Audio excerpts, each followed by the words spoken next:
So when you get your pom-pom maker, it's going to have 4 parts to it and you need to separate them. You're going to need to do back to back. One's got a curve on the bottom and one's straight.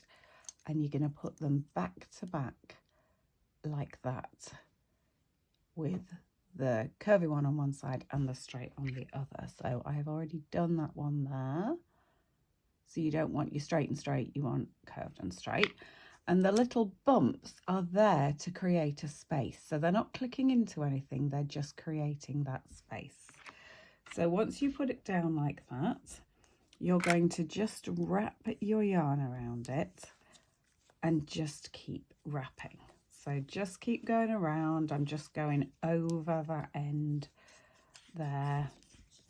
And you're just going to keep going round all the way along until it's completely wrapped, and then do the same on the other one. And when I mean completely wrapped, I mean it's more or less flat on the bottom there. So instead of seeing the big curve, you're then seeing it flat like that. So then when they're both full, you're going to cut it off. Advantage being I've used the yarn off the ball, not having to cut an extra bit beforehand. Now we're going to slot it together. So the straight one is going to slot into the curved one. So look at that curved one there and the slot like that. And the same on the other side like that. So it's now forming a full circle. So the slot went into the other one and it's forming that circle like that. At this point you need your embroidery scissors. They will make things easier than this kind of scissor. We're going to cut around, so ignore all the little bits at the moment. What we're going to do is snip around, and it's easy to get your scissors in because there's that gap that you left earlier. So just snip around. If you're doing a super big pom-pom, this is where it takes a bit of snipping. And also at this point, nothing is connected. So you need to be gentle. Okay, don't be too rough throwing it around at this point because you've basically just got hundreds of tiny bits of wool at this moment. So just be a little gentle with it and then cut right the way around like that on the gap. Make sure it is cut all the way around. That bit isn't there, and you can see that all the way around.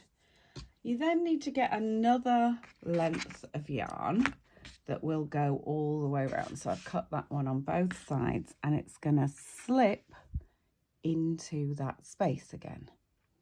It's going to slip into the space all the way around, and then we're going to knot it, just a simple knot. And we're going to pull it as hard as you can. So you want this tight. So I'm pulling that as hard as I can. This is the secret. Then you need another one. One is not enough. You need two knots to pull it together like that. Then you're going to remove. Now, if you've got the other type of pom-pom maker here, you need to pull apart, but this type you just need to gently take all 4 off. If you've got the one that's got a little pin in it, you just need to be brave enough to pull it apart. When I find that one, I'll make you a video on that one, and then you can trim it.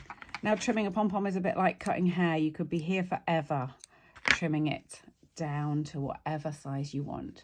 These bits will now help to sew it on to anything you want it on. And you can keep trimming that around to whatever size you want.